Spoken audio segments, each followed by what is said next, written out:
You walk into a room, and the silence, it just has this physical weight to it. Right, suffocating. Exactly. I mean, nothing explosive has actually happened, right? There hasn't been a screaming match. There are no slamming doors, Yeah. no shattered glass anywhere. But suddenly, you are just hyper-analyzing your every single move. You're monitoring your own breathing at that point. You really are. You're Yeah. monitoring the volume of your footsteps on the floorboards. You're, carefully calibrating the tone of your voice when you ask a totally simple question, only to be met with this blank stare, Mm-hmm. or maybe just a monosyllabic grunt. Yeah, the classic grunt. And it's a silence that literally presses against your chest. You're suddenly living in this psychological ghost town, and you have absolutely no idea how you got there. It is entirely disorienting because, well, on the surface, the absence of conflict just looks like peace to anyone else. Like if an outsider were to look through the window of that living room, they would just see two people reading or, watching television. But internally, your nervous system is screaming that you are in profound danger. And that is exactly what we are dragging out into the light today on this deep dive. We are bringing the black light into that psychological ghost town to show you exactly how the covert narcissist built it, brick by invisible brick. Which is so necessary because people miss the bricks completely. They do. And we are bypassing all those internet buzzwords entirely today. As a clinical psychologist, I am looking at the attachment trauma and the internal wreckage this causes. And you, sitting right across from me as a behavioral profiler, you look at the precise, calculated tactics of coercive control. I do, the mechanics of it. Right. So today we are putting those two lenses together. Mm-hmm. And I promise you, by the end of this investigation, you are going to recognize psychological manipulation patterns that most people literally never see, even after years of exposure. Which is critical because covert narcissism, it operates exactly like a hidden computer virus. I mean, it runs in the background, it drains your battery, it corrupts your files, but it never triggers the main antivirus alarm. Because it masks itself. Exactly. It masks itself as a normal system process. It hides behind vulnerability, behind quietness, and sometimes even behind the guise of being the victim. So we are treating this today as a behavioral forensics scene. We have to look at the observable behavior first. Okay, let's set the scene. Someone has gone completely quiet. What are we actually looking at? Let's start right there, because silence is not a monolith. To the person being ignored, silence just feels like a void. Yeah. But clinically speaking, we are looking at three distinct behaviors that look absolutely identical to the naked eye. But they're entirely different species of interaction. Completely different. We have taking healthy space, we have stonewalling, and we have the silent treatment. And I mean, if you cannot distinguish between these three, you will be easily manipulated for the rest of your life. So let's draw those lines clearly right now. Taking healthy space is a conscious, collaborative, emotional regulation strategy. It is fundamentally an act of preservation for the relationship. What does that sound like in a real argument? It sounds like, I'm feeling really overwhelmed right now. I can feel my temper rising, and I just need 30 minutes to walk around the block and cool down. But I love you, and we will finish this conversation when I get back. Notice the architecture of that statement, though. It has a clear boundary, 30 minutes. It has a stated reason, I am overwhelmed. And most importantly, it has an explicit promise of return. Yes, we will finish this. Exactly. It builds safety. It communicates, I am stepping away to protect us, not to punish you. Right, it's communicative even in its withdrawal. But then we cross the line into stonewalling, and here is where I want to look at the physiological data, because this blew my mind when I first read it. Oh, Dr. John Gottman's research. Yes. Gottman spent decades studying couple dynamics at the University of Washington's Love Lab. He mapped the exact biology of a stonewaller. When a person is genuinely stonewalling, their nervous system has completely crashed. They have gone offline. Right. They are in a state of diffuse physiological arousal, or DPA. Their heart rate has spiked to over 100 beats per minute, sometimes significantly higher. Their system is just flooding. Flooding entirely. Their amygdala is flashing red, and the prefrontal cortex, which is the logical, language-producing part of the brain, is effectively paralyzed. It's a pure survival mechanism at that point. I mean, it is a manifestation of the freeze response. They aren't staring blankly at you to punish you. They are staring blankly because their internal alarm system is screaming so loudly that they literally cannot process the words coming out of your mouth. They are overwhelmed by the conflict. I always explain this to my clients using like a house's electrical panel. Genuinely stonewalling is a blown fuse. Okay, I like that analogy. Yeah, the system got overloaded by a power surge, the Oh. argument, the intense emotion, and the fuse blew to prevent a house fire. Yeah, The power goes out, yes, but it is a protective mechanism. right.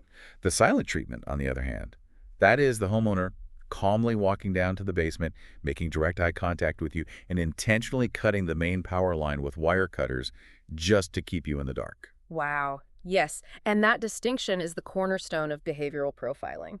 Because the silent treatment, unlike stonewalling, is not about self-preservation at all. It is a calculated, externally directed tool. It is weaponized ostracism. Weaponized ostracism, that is exactly what it is. The intent is punishment, manipulation, and control.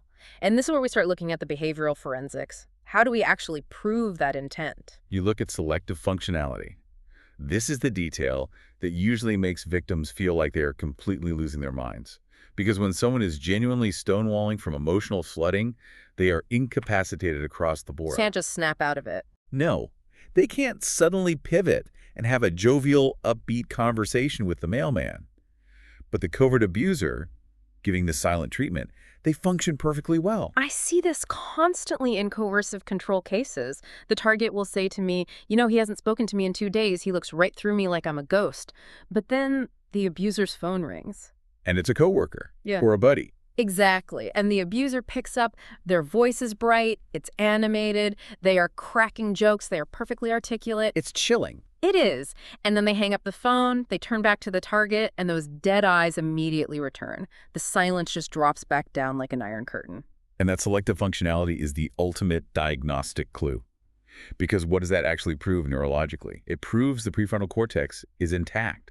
They are not emotionally flooded. They are not in a freeze response. They are choosing it. They're actively choosing to withhold their presence. They're establishing an asymmetrical power dynamic where they entirely control the emotional oxygen in the room. They decide when the relationship breathes. And we really need to unpack what that lack of emotional oxygen actually does to the target. Because let's be real, it is not just a feeling of sadness or frustration. The physical reality of what happens in the brain of the person being ignored is shocking. This is where the neuroscience completely rewrites how we view this behavior. I want to bring in Dr. Kipling Williams here. He is a social psychologist who has spent his entire career studying ostracism. He did the cyberball studies, right? Yes, the cyberball paradigm. Yeah. And I want to explain this because the simplicity of the experiment makes the findings even more disturbing. Walk us through how that works. It's incredibly simple. You're placed in a functional MRI machine, which tracks real-time blood flow in your brain so we can see what's activating. You are given a screen where you are playing a virtual game of catch with 2 other avatars. And you think these avatars are controlled by other real people in different rooms. For the first few minutes, the avatars toss the ball to you. You toss it back. It's a totally equal rotation. Everything is fine. A normal social interaction. Right. But then the parameters change. The 2 avatars start only tossing the ball to each other. They completely exclude you. You just lie there in this cold scanner watching them play without you. Just being totally ignored. So what happens in the brain of the person lying in that scanner? The fMRI shows massive activation in the dorsal anterior cingulate cortex, the DACC. Now, why does that matter? Because the DACC is the exact same region of the brain that processes the effective pain of a physical injury. Wait, like an actual physical injury? Yes. If you touch a hot stove and physically burn your hand, the DACC lights up to say, ouch, that hurts. When those little digital avatars stopped throwing you the virtual ball, that exact same region lit up. The brain literally registers social exclusion as physical pain. Which means we have to completely reevaluate the silent treatment, because if the human brain cannot distinguish between the pain of being socially ostracized by a loved one and the pain of a physical injury, Then what is it? then the silent treatment is quite literally a form of physical violence enacted without leaving a bruise. I just want you, the listener, to pause and absorb that for a second. It is physical violence without a bruise. You aren't being too sensitive. You aren't overreacting. Your brain is registering a severe, agonizing injury. But I want to push back on the implications of that for a moment, because I'm thinking about human nature. If I touch a hot stove and my DACC registers pain, my immediate physiological response is to pull my hand away, right? I step back. Right, your reflexes take over. The pain tells me to flee the source of the injury. So why, when a target is experiencing the agonizing pain of the silent treatment, do they not just pack their bags and leave?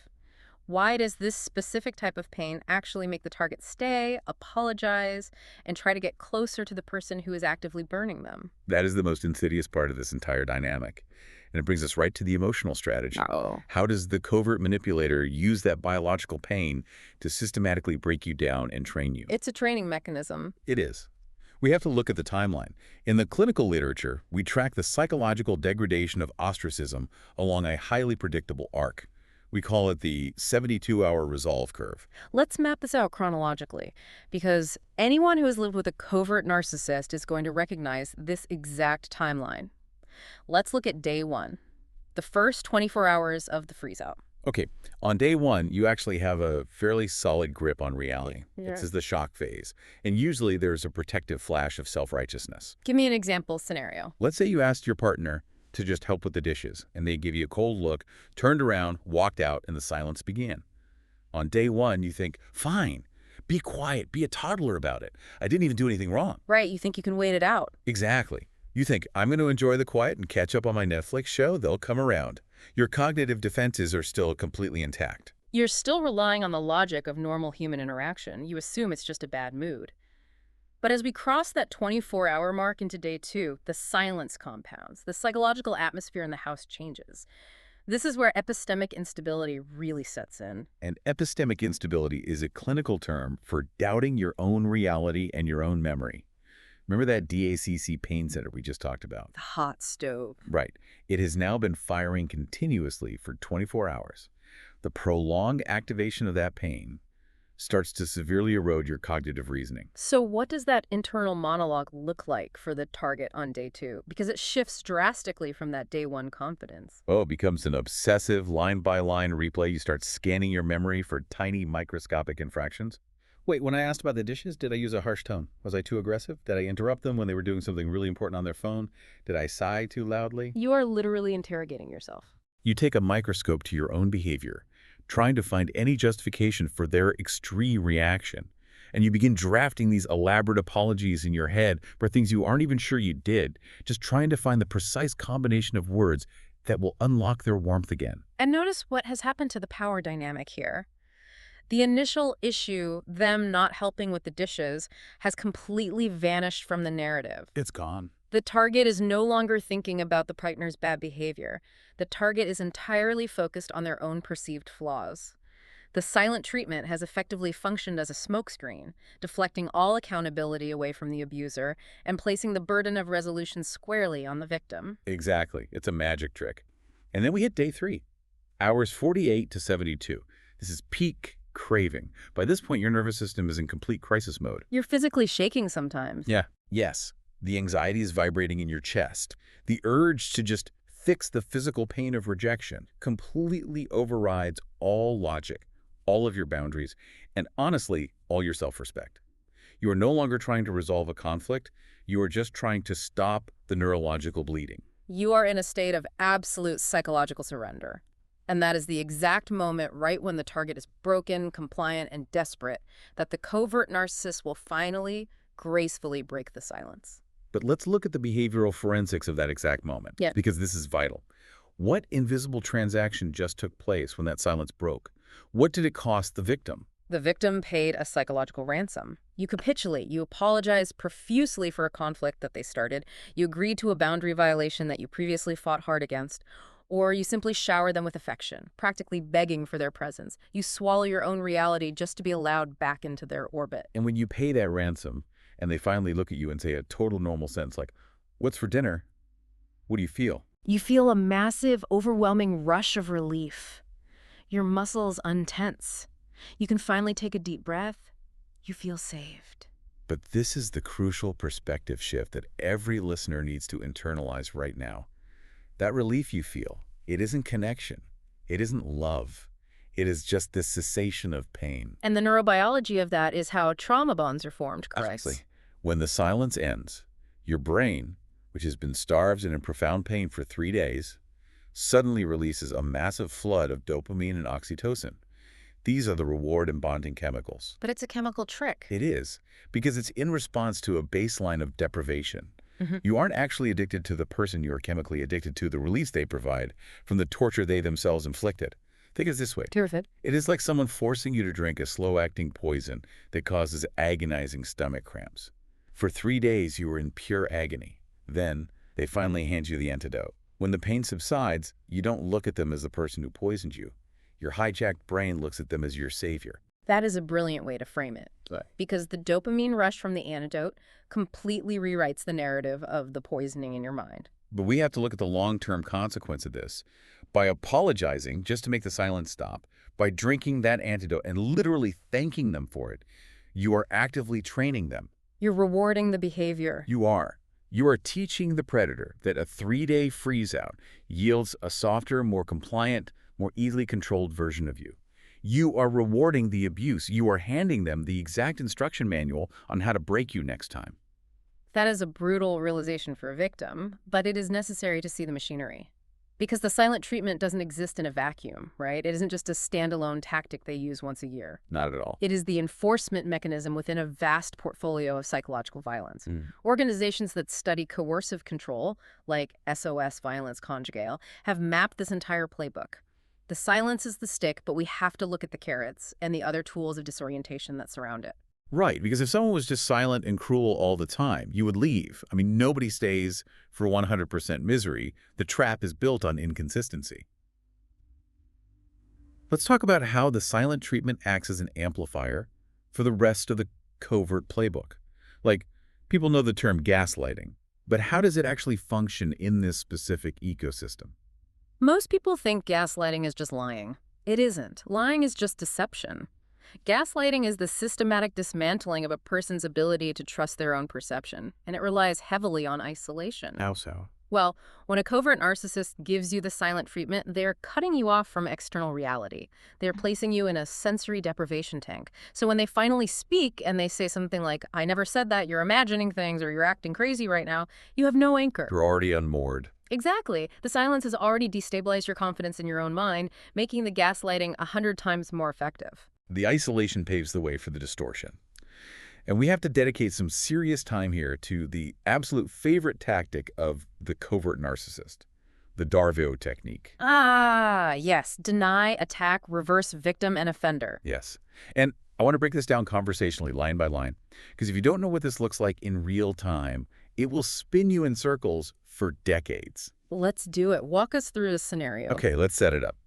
You and your partner are at a dinner party. You've just gotten a promotion at work that you work incredibly hard for. And in front of everyone, your partner makes a subtle, mocking joke about your new title, implying it's just a vanity role and you aren't actually that smart. Ouch. Right, you feel totally humiliated. So on the car ride home, you decide to confront them. You say, "It really hurt me when you mocked my promotion in front of our friends." Let's look at the Darvo sequence. Step 1, deny. The response is immediate. "I didn't mock you. I made a joke. You're completely misinterpreting what happened." Right, a flat denial of your reality. But a healthy person might say, "Oh my gosh, I was just joking. I am so sorry. I didn't mean to hurt you." They would show remorse. But the covert narcissist doesn't do that. They immediately pivot to step 2, attack. Right, so they say, "You know what? You are always so hypersensitive. You take everything so personally. This is why people feel like they have to walk on eggshells around you. You're constantly looking for a reason to be offended." Notice the shift there. We are no longer talking about their behavior at the dinner party.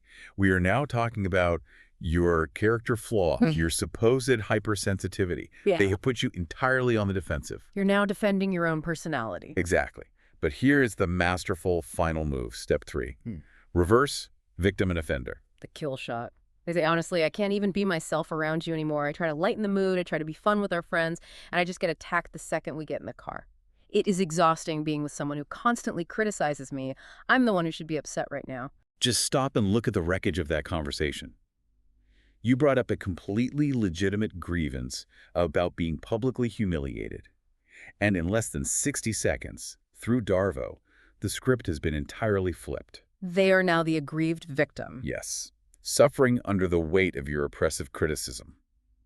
And you are the cruel offender who ruined the car ride home. What happens next? The victim apologizes. You say, "I'm sorry, I know I've been stressed. I didn't mean to attack you."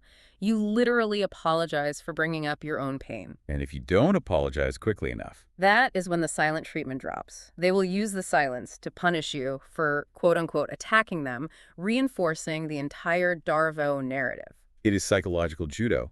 They use your own momentum, your own desire for resolution to throw you on the mat, and they will mix this with other tactics too, like triangulation. Triangulation is vital in the covert playbook. It's the introduction of a third party to create competition, jealousy, or just chaos. Give us an example of how that looks covertly. It could be an ex-partner they constantly compare you to, maybe a coworker they seem a little too close with, or even a family member. They drop a tiny hint like, "Well, Sarah never had a problem with my jokes." Oh, that's brutal.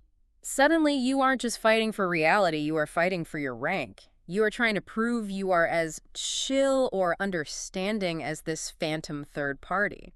And it all just compounds the cognitive load on the victim. Which brings us to weaponized incompetence.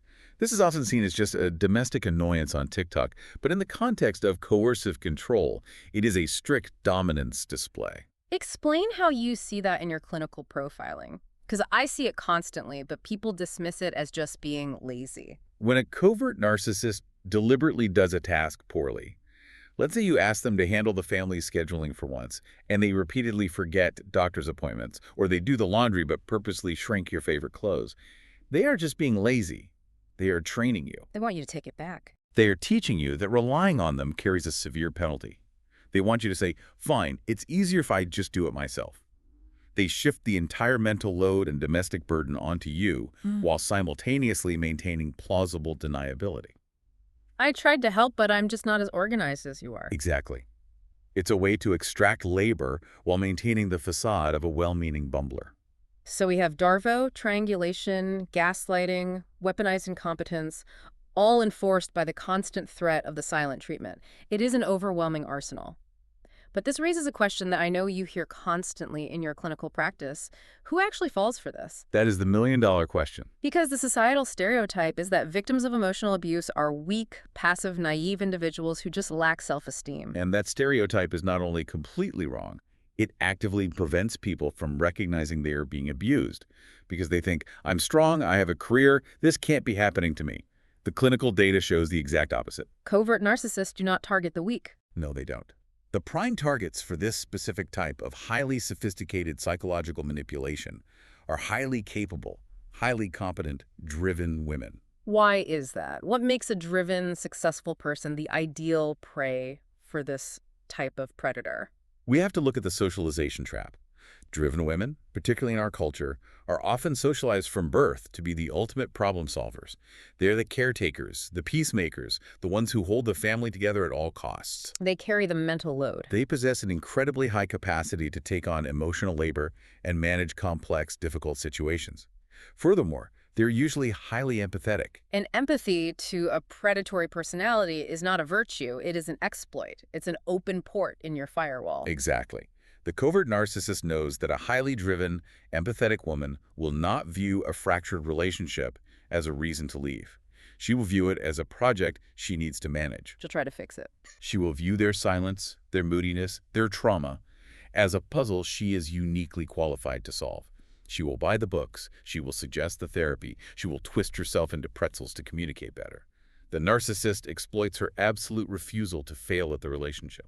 But there is a massive dissonance here that I want to explore. I've profiled cases involving high-powered executives, women who command Fortune 500 boardrooms, who negotiate multi-million-dollar deals, who will fire an underperforming VP without even blinking. I have those exact women in my practice. But then they go home and they become an anxious, cowering, people-pleasing shell around a partner who contributes absolutely nothing. How does a person compartmentalize those two realities? How does the commanding professional just vanish the second the front door closes? So that dissonance you were describing, that is the ultimate diagnostic signal of coercive control. If you are two entirely different people in those two environments, you are living inside a coercive architecture. It's terrifying. And to understand how that happens, how a CEO becomes a frightened child in her own kitchen, we have to go deeper. We have to look at how the covert narcissist bypasses the executive functioning entirely. You're saying the boardroom skills are useless because the abuser isn't fighting on that logical battlefield. Exactly. In the boardroom, she is operating out of her prefrontal cortex. She relies on data, logic, boundaries, and performance metrics. But the covert narcissist doesn't attack her logic. They target her ancient, survival-based attachment system. They go for the root code. They bypass the CEO entirely and they trigger the frightened toddler. To understand this, we have to open the clinical time machine. We need to look at the developmental origins of why this works. Let's talk about the blueprint of attachment. The foundational work here is John Bowlby and Mary Ainsworth's attachment theory. The core premise is that a child develops an internal working model of the world based entirely on how their primary caregivers respond to their fundamental needs for safety and comfort. Right. You have secure attachment, where the caregiver is consistently attuned and responsive. If the child cries, the parent soothes them. The child learns the world is safe, my needs matter, and connection is reliable. But then you have the insecure styles, ambivalent, avoidant, and disorganized. Yes. And I want to focus on what happens when a child is raised by a caregiver who used conditional love, or worse, who used silent withdrawal as a form of punishment. A parent who gives their 5-year-old the silent treatment for misbehaving. Exactly. You spilled your milk, so mommy isn't going to look at you or speak to you for the rest of the day.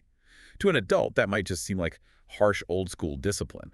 But to a child-developing brain, it is cataclysmic. It's an existential threat. It truly is. A child's survival literally depends on the proximity and attention of the caregiver. They cannot feed or shelter themselves. Emotional withdrawal registers neurologically as abandonment.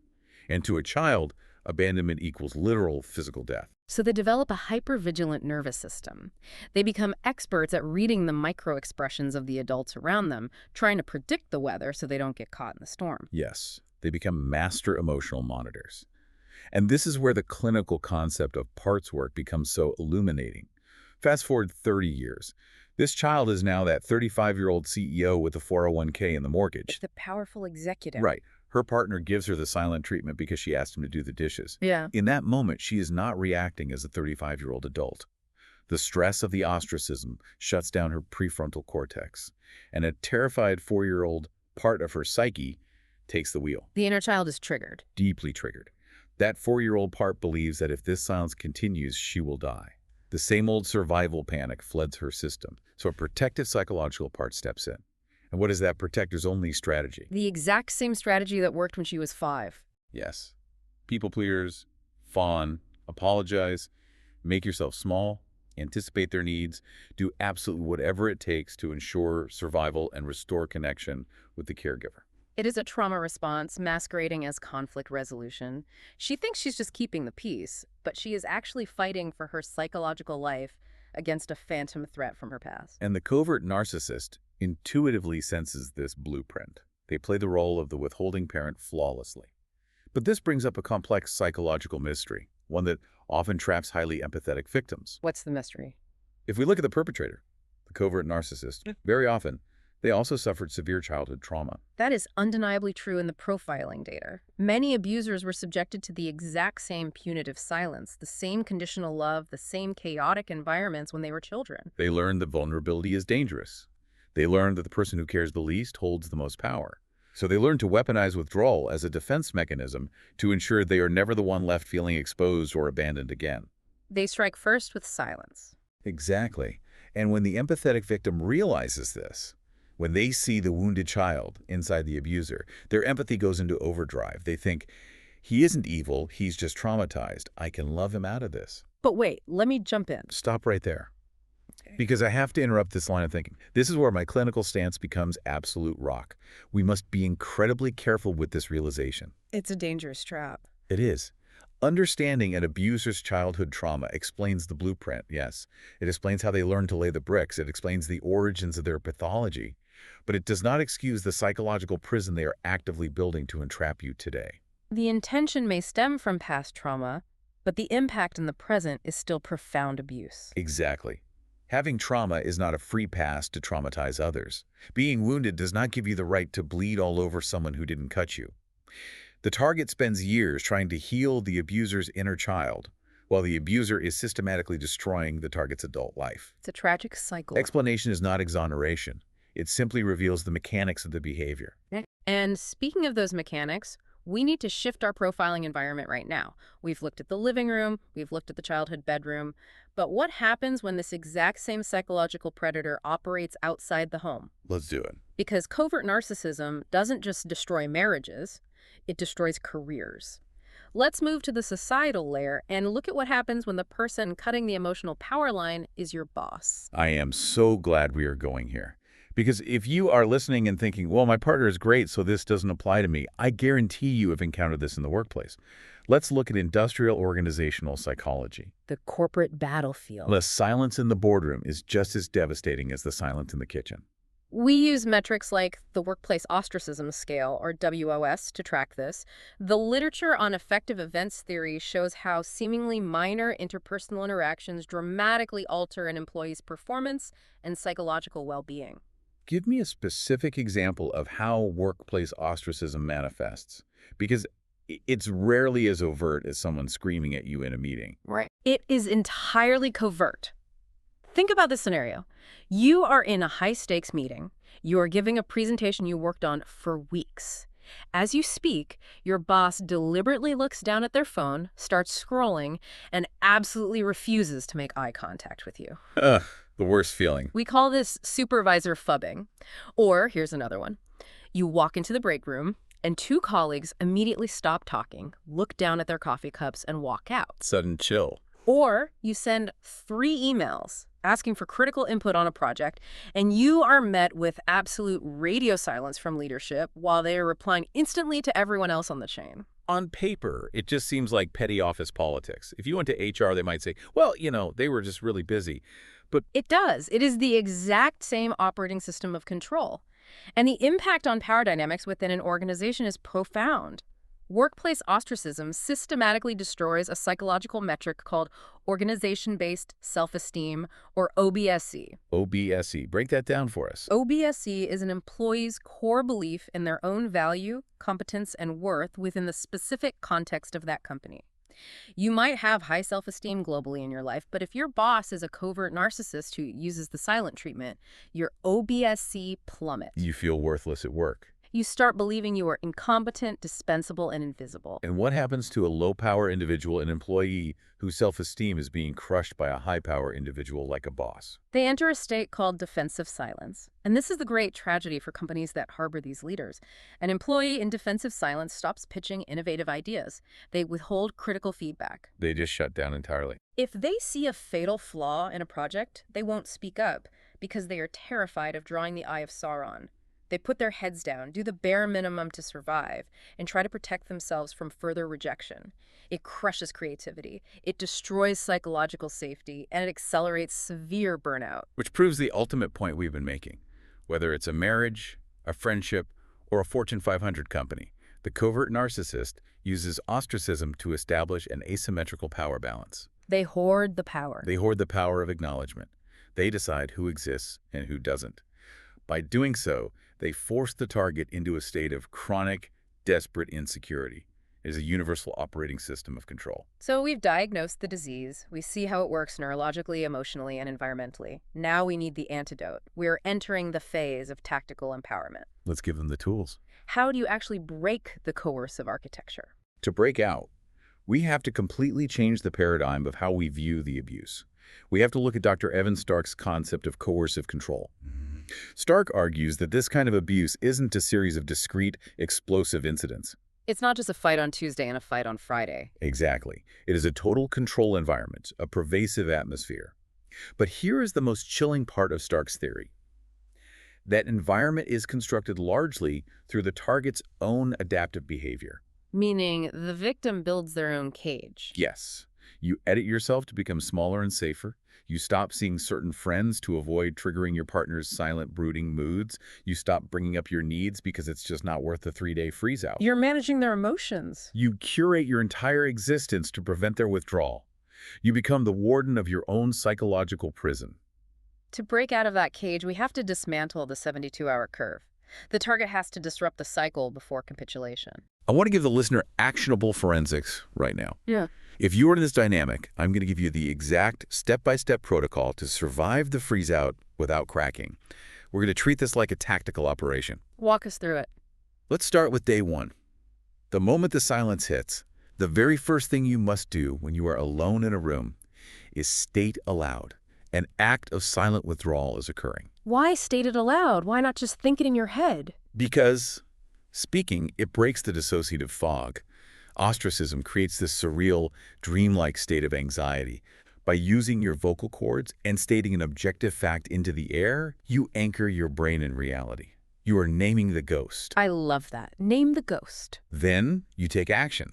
You send exactly one neutral message, not a plea, not an apology, not an accusation, just, I can see you're upset, I'm here when you want to talk. Keep it totally neutral. And then, and this is vital, you stop. You do not chase. You do not send a follow-up text. You do not check the location on your phone. But here is the forensic step. You take a screenshot of the last text exchange before the silence began. You're gathering evidence for your own sanity. Precisely. You save that screenshot to a hidden folder on your phone. Why? Because on day 3, when epistemic instability is at its peak and your brain is screaming that you must have done something horrific to deserve this torture, The gaslighting is kicking in. you are going to look at that screenshot. You are going to look at the objective proof of what was actually said to anchor your reality and prevent their inevitable gaslighting when they finally return. That is a brilliant tactical move. It prevents the rewriting of history. Yeah. So what is the protocol for day 2? Day 2 is about documentation and objective reality. You're going to write down the objective facts of what happened leading up to the silence. Not your feelings, not your fears, just facts. I asked about the dishes at 6 p.m. They walked out of the room at 6:01 p.m. You become an investigator of your own life. Then you seek external validation. You must break the isolation. You talk to one trusted source completely outside the narcissistic system, a therapist, a coach, or a deeply trusted friend who understands the dynamic. Do not isolate yourself. And then you must run this crucial diagnostic test on yourself. You ask yourself, am I feeling the urge to apologize out of genuine moral remorse for a specific action I took? Or am I drafting apologies just to relieve the agonizing discomfort of this disconnection? And I can tell you from the profiling data, 99% of the time, it is the latter. They just want the pain to stop. Exactly. Recognizing that difference is the key to holding your ground. But then we hit day 3.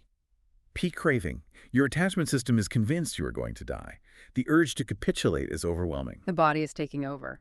This is where psychological advice fails, and we need biological intervention. Expert, give us the physiological hacks. How do we bypass the mind and treat the body? When you're in that state, logic is useless. Your sympathetic nervous system is redlining. You have to downshift the body's hardware manually. The most effective tool is the physiological sigh. Explain the mechanics of that for people who don't know.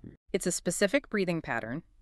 2 quick inhales through the nose, the first one deep, the second one just topping off the lungs, followed by 1 long, slow, extended exhale through the mouth. You repeat this 5 times. And what does that do biologically? It is scientifically proven to offload carbon dioxide rapidly, lower your heart rate, and force the parasympathetic nervous system to engage. It resets your respiratory rhythm and signals to the brain that the physical threat has passed. I was reading about this in the clinical notes, but let's say the anxiety is just too high. Let's say the physiological sigh isn't enough to break the panic. What is the escalation protocol? If the sigh doesn't work, you go to the mammalian dive reflex. You go to a sink, turn the water on as cold as it gets, and splash ice-cold water on your face, specifically around the eyes and cheekbones. Or hold an ice pack to your wrists and the back of your neck. It sounds a bit extreme. Does splashing cold water actually override complex attachment trauma in the moment? Yeah. It overrides the biological manifestation of the trauma. The cold water triggers an ancient evolutionary reflex. When mammals dive into cold water, their bodies automatically shunt blood to the core and dramatically slow the heart rate to conserve oxygen. Oh, wow. By triggering this reflex on land, you force your heart rate to plummet immediately. It acts as a biological circuit breaker. It snaps you out of the obsessive rumination loop. You must treat the panic attack physiologically before you ever allow yourself to pick up your phone and text the abuser. You stabilize the hardware before you try to fix the software. I love that. Which brings us to the most critical moment of all, the final rule. The return. Eventually, the manipulator realizes their 72-hour silent treatment just isn't working. You haven't chased, you haven't begged, you haven't apologized, so they will eventually break the silence themselves to test the waters.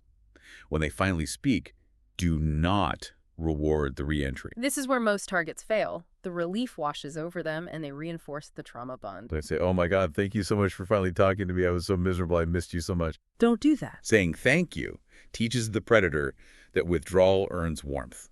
It teaches them that starving you makes you grateful for crumbs. You must remain neutral. You do not match their fake joviality. What should you say? You state calmly and firmly. Sustained silence is not an acceptable method for conflict resolution in this relationship. If we are going to communicate, it has to be active and respectful. By doing that, you are resetting the rules of engagement. You are refusing to play the assigned role of the anxious, desperate pursuer. You are signaling that their primary weapon, the withdrawal of their presence, no longer has the power to destroy you. So let's look at the totality of what we have uncovered today. You now possess the operating manual to see the invisible behaviors of the covert narcissist. You know the clinical difference between a blown, emotional, fused, genuine stonewalling and the calculated, weaponized violence of the silent treatment. You see the invisible strings now. You understand the literal neurobiology of social exclusion and how the DACC registers their silence as physical pain. You see the architecture of trauma bonding, how the Darvo technique flips reality, and how coercive control operates in both the intimacy of your living room and the power dynamics of your boardroom. And as we conclude this profiling session, I want you to turn the lens inward. Look at your own life right now. Look at your partner, your boss, your family members. Ask the hard questions. Are you constantly monitoring the emotional temperature of the room? Are you walking on eggshells, afraid of triggering an ice age? Are you desperately chasing a connection that only seems to exist when you make yourself small, quiet, and perfectly compliant? I want to leave you with one final provocative thought. In the deep psychological literature, there's a concept called self-verification theory. It posits a very dark truth about human nature.